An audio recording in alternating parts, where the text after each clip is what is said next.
ওম নমঃ শিবায়। শিব মহিম্ন স্তোত্রের তৃতীয় ভাগ। এখানে 7 থেকে 9 নম্বর শ্লোক পর্যন্ত আলোচনা হবে।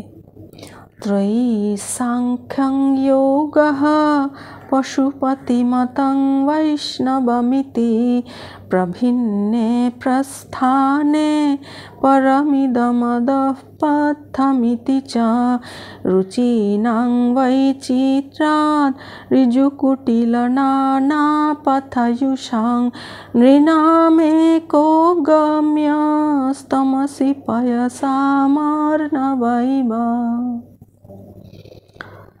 ত্রিবিধ মন্ত্রাত্মক চতুর্বেদ, সাংখ্য, যোগ, শৈবাগম, বৈষ্ণবতন্ত্র ইত্যাদি বহুধা বিভক্ত শাস্ত্র সম্বন্ধে অর্থাৎ এইসব বিভিন্ন শাস্ত্রের মধ্যে কেউ মনে করে এই শাস্ত্রটি সর্বাপেক্ষা মঙ্গলজনক, আবার অপর কেউ মনে করে ওই শাস্ত্রটি সর্বাধিক কল্যাণকর। মানব মনের প্রবণতা যেহেতু ভিন্ন ভিন্ন, সেজন্য মানুষ সরল, বক্র ইত্যাদি নানা পথ অবলম্বন করে। কিন্তু নদীর স্রোতের সমুদ্রই যেমন একমাত্র লক্ষ্য, তুমিও তেমনি সকল মানুষের একমাত্র গতি। ধরে নিলাম ঈশ্বর বলে একজন কেউ আছেন, কিন্তু তার সম্বন্ধে এত বিভিন্ন মতবাদ কেন? অন্য যেসব বস্তুর অস্তিত্ব সম্বন্ধে আমরা অবহিত, তাদের সম্বন্ধে তো এত মতবাদ প্রচলিত নেই, কিন্তু ঈশ্বর সম্বন্ধে কত মতবাদ। পুষ্পদন্ত বলছেন এর সঙ্গত কারণ ও প্রয়োজন আছে। বেদত্রয়, সাংখ্য, যোগ, শৈব শাস্ত্র, বৈষ্ণব শাস্ত্র এগুলি সব প্রভিন্নে প্রস্থানে অর্থাৎ ভিন্ন ভিন্ন পথ। এদের মধ্যে যে কোনো একটি আপন সংস্কার বা রুচি অনুযায়ী অনুসরণীয়। এই বিভিন্ন প্রস্থানের মধ্যে কেউ বলেন এটি শ্রেষ্ঠ, কেউ বলেন ওটি হিতকারী। পরমমিদম পথম। মানুষ ভিন্ন ভিন্ন, তাদের জন্য ভিন্ন ভিন্ন পথের প্রয়োজন আছে। রুচিনাং বৈচিত্রাদ। রুচির বৈচিত্র্যের বা মনের প্রবণতা অনুসারে বিভিন্ন মানুষ বিভিন্ন পথ দিয়ে অর্থাৎ যার যেমন রুচি সে সেই রকম পথ ধরে তোমার কাছেই যায়। সকলেরই গন্তব্য এক। দৃষ্টান্ত দিচ্ছেন পয়সামার্ণবৈব। জলধারা যেমন বিভিন্ন পথ দিয়ে এঁকে বেঁকে যায়, কিন্তু তার শেষ গতি সমুদ্র। সেই রকম ভিন্ন ভিন্ন পথ দিয়ে চলে মানুষ শেষকালে তোমাতে পৌঁছায়। পথের বৈচিত্র্য থাকলেও বিভ্রান্ত হওয়ার কোনো কারণ নেই। উপনিষদ বলছেন সর্বা সামপাম সমুদ্র একায়নম। বৃহদারণ্যক উপনিষদে রয়েছে সকল জলের একমাত্র অয়ন গন্তব্যস্থল সমুদ্র। সোজাসুজি না হলেও বিভিন্ন পথ ধরে সব নদী সমুদ্র গিয়ে শেষ হয়। পূর্ব পশ্চিম উত্তর দক্ষিণ সব দিক দিয়ে সোজা বাঁকা নানা পথে সেই ধারা চলে। তার শেষ নিবৃত্তি পর্যবসান হচ্ছে সমুদ্রে পৌঁছে। মানুষও তেমনি রুচি ভেদে ভিন্ন ভিন্ন পথ দিয়ে চললেও সকলেরই একমাত্র গতি তুমি।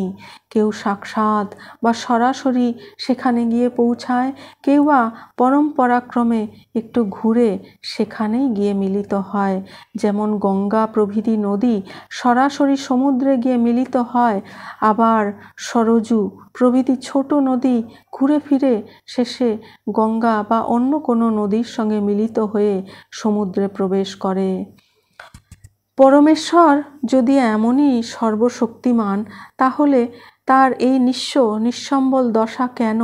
পুষ্পদন্ত বলছেন মহোক্ষ খট্বাঙ্গং পরশুরজিনং ভস্ম ফণিনঃ কপালঞ্চেতীয় তব বরদতন্ত্রোপকরণম সুরাস্তং তাম ঋদ্ধিং দধতি তু ভবদ্ভ্রূপ্রনিহিতাম নাহি স্বাত্মা রামং বিষয়মৃগতৃষ্ণা ভ্রময়তি। হে অভীষ্ট দাতা, তোমার দেবতা ইত্যাদি আত্মীয় পরিপালনের উপকরণ তো এই কটি মাত্র। একটি বুড়ো ষাঁড়, খাটের পায়ার মতো দেখতে একটি মুগুর, কুরুল, বাঘছাল, ছাই, সর্পসমূহ এবং একটি মরার খুলি। দেবতারা কিন্তু তোমার কটাক্ষ মাত্রেই সমর্পিত সেই অতুল ঐশ্বর্য লাভ করেন। তুমি নিঃস্ব, কারণ তোমার কোনো স্পৃহা নেই, যেহেতু নিজ আত্মার স্বরূপানন্দে তৃপ্ত পুরুষকে ভোগ্য বস্তুরূপ মরীচিকা মুগ্ধ করে না।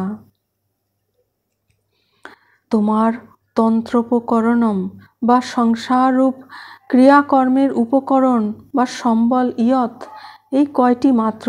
একটি বুড়ো ষাঁড়, অস্ত্র হচ্ছে একটি খট্টাঙ্গ, খাটের পায়ার মতো দেখতে একটি অস্ত্র, আর কুরুল, যা আদিম কাল থেকে অসভ্য মানুষেরা ব্যবহার করে আসছে, আর বস্ত্র তো ব্যাঘ্র চর্ম। অন্যান্য দেবতাদের কত অলঙ্কার, অথচ তোমার অলঙ্কার কতকগুলি সাপ। দেবতাদের অগরুচন্দনাদি কত রকমের অঙ্গরাগ, তোমার অঙ্গরাগ ভস্ম। আর এমন অকিঞ্চন অবস্থা যে ভিক্ষা করে খেতে হয়। ভিক্ষা করবার পাত্রও নেই, মরার খুলি হলো ভিক্ষা পাত্র। এই তোমার ঐশ্বর্যের সীমা, অথচ সকলে তোমাকে বরদ, অভীষ্ট দাতা, অভীষ্ট প্রদাতা, বাঞ্ছা পূরক রূপে আহ্বান করে থাকে। তোমার একটি ইঙ্গিতে দেবতারা তাম সেই আপন আপন অতুল ঐশ্বর্যের অধিকারী হয়েছেন। প্রশ্ন উঠবে, যার ভ্রুভঙ্গ বা কটাক্ষে দেবতাদের এত ঐশ্বর্য, তিনি নিজে নিঃস্ব কেন? একজনের ধন সম্পদ থাকলে তবে তো সে অপরকে দিতে পারে। দেবতাদের তুমিই দিয়েছ, কিন্তু তোমার কিছু নেই কেন? উত্তর হলো, নহি স্বাত্মা রামং বিষয়মৃগতৃষ্ণা ভ্রময়তি। যিনি আত্মারাম, যার নিজের ভিতরেই অনন্ত আনন্দের উৎস, বিষয়রূপ মরীচিকা তাকে বিভ্রান্ত করে না, তিনি আত্মারাম। দেবতারা বিষয়ারাম। তিনি তাই বিষয়ের পিছনে ছোটেন না। তার ঐশ্বর্যের প্রয়োজন নেই, দেবতাদের প্রয়োজন আছে, কারণ তাদের আনন্দ লাভ বাইরের উপকরণের অপেক্ষা রাখে। তোমার কোনো জিনিসের অপেক্ষা নেই, আত্মানন্দে তুমি পূর্ণ। কাজেই বিষয় মরীচিকা তোমাকে কি করে ঘোরাবে? তাই তোমার কিছু নেই। পুষ্পদন্ত বললেন, পরস্পর বিরোধী বিভিন্ন দার্শনিক সিদ্ধান্তে বিভ্রান্ত আমি স্তুতিকেই সম্বল করেছি।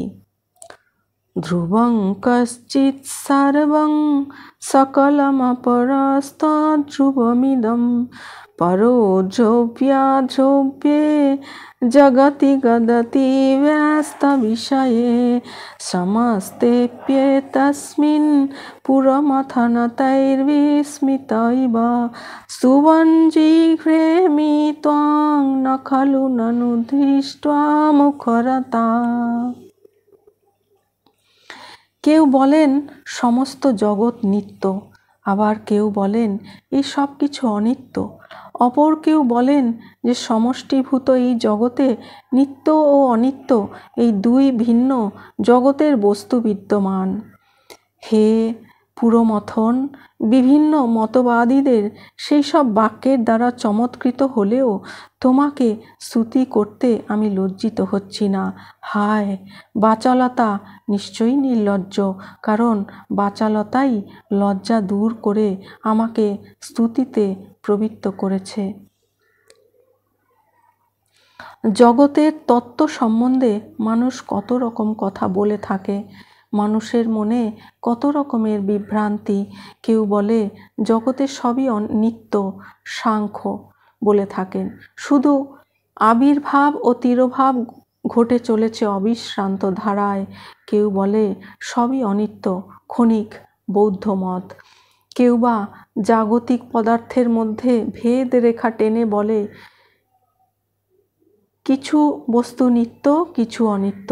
যেমন নৈয়ায়িকেরা বলেন আকাশ, কাল, দিক, আত্মা, মন ও 4টি ভূতের পরমাণু নিত্য এবং 4টি ভূত থেকে উৎপন্ন স্থূল পদার্থ অনিত্য। এই রকম জগৎ সম্বন্ধে নানা রকম মতবাদ আছে।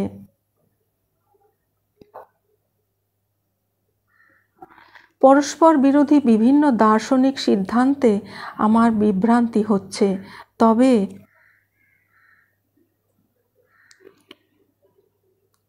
এই সমস্ত মতবাদ প্রচলিত থাকা সত্ত্বেও এবং তাদের সেই সব উক্তির দ্বারা বিস্মিত বা হতচকিত হয়ে গেলেও, হে ত্রিপুরান্তক, স্তুবন জিহ্রেমি ত্বং ন, তোমার স্তুতি করতে আমি লজ্জিত হচ্ছি না। তার একমাত্র কারণ খলু নানু দৃষ্টা মুখরতা। হায়, মুখরতা বা বাচালতা বড়ই নির্লজ্জ। পণ্ডিতেরা সিদ্ধান্ত করতে সমর্থ না হলেও বাচালতাই আমার লজ্জা অপহরণ করেছে এবং আমি তোমার স্তব করছি। এটা আমার ধৃষ্টতা, আমাকে সেজন্য ক্ষমা করো। কারণ আমি যে তোমার স্তব না করে পারি না। আমি তো হীন বুদ্ধি, কিন্তু তোমার ঐশ্বর্য কেই বা বুঝে ফেলেছে? এমন ব্রহ্মা বিষ্ণুই যে কালে ব্যর্থ, তখন আমি তো কোন ছাড়। ওম নমঃ শিবায়।